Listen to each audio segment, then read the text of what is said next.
చర్చిలో లేచి ఎందుకు వచ్చిందో, ఎందుకు గొడవ పడ్డారో, ఏమైందో మనకు తెలియదు. కానీ వాళ్ళ గొడవ ఏ స్థాయికి వెళ్తూ ఉంది అంటే అక్కడ నిలబడిన పాస్టర్ని గల్లా పట్టుకొని దేంతోనో తలబగల కొట్టేస్తూ ఉన్నారు. పెత్తనానికి, పాస్టర్కి, సంఘ పెద్దలకి మధ్యలో పెత్తనం కోసం జరిగిన ఆ కొట్లాటలో ఏం జరుగుతూ ఉంది అంటే రక్తం కారుతూ, ఆ పాస్టర్ పులిపీఠం మీదనే ఉన్నాడు, పులిపీఠం మీదకి ఎక్కి ఇంకోటి కొడుతూ ఉన్నాడు. వాడు కూడా దేవుణ్ణి నమ్ముకున్నవాడే.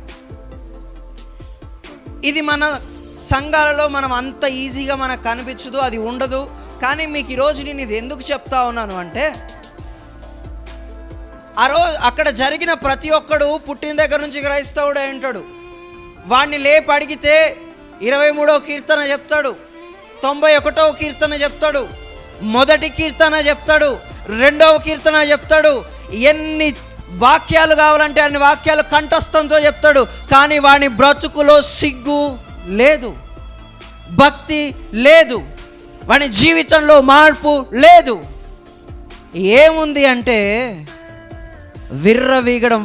వాడు చదివిన వాక్యం వాని లోపల అహాన్ని ఏం చేయాలి, దేవుని ప్రేమను పెంచాలి. కానీ నాకు తెలుసు అనే ఆ జ్ఞానం రోజు రోజుకి వాడిని ఏ విధంగా అన్యజనులు ఎలా అల్లరి రేపుచున్నారు.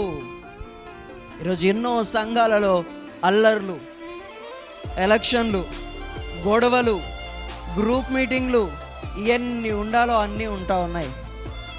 ప్రియమైన సహోదరి సహోదరుడా, దగ్గర సుమారు 4000 సంవత్సరాల క్రితమో లేకపోతే ఇంకెన్ని సంవత్సరాల క్రితమో జరిగిన ఆ మనుషులను, ఆ వాక్యాలను చూసి నువ్వే నేర్చుకుంటా ఉన్నావు.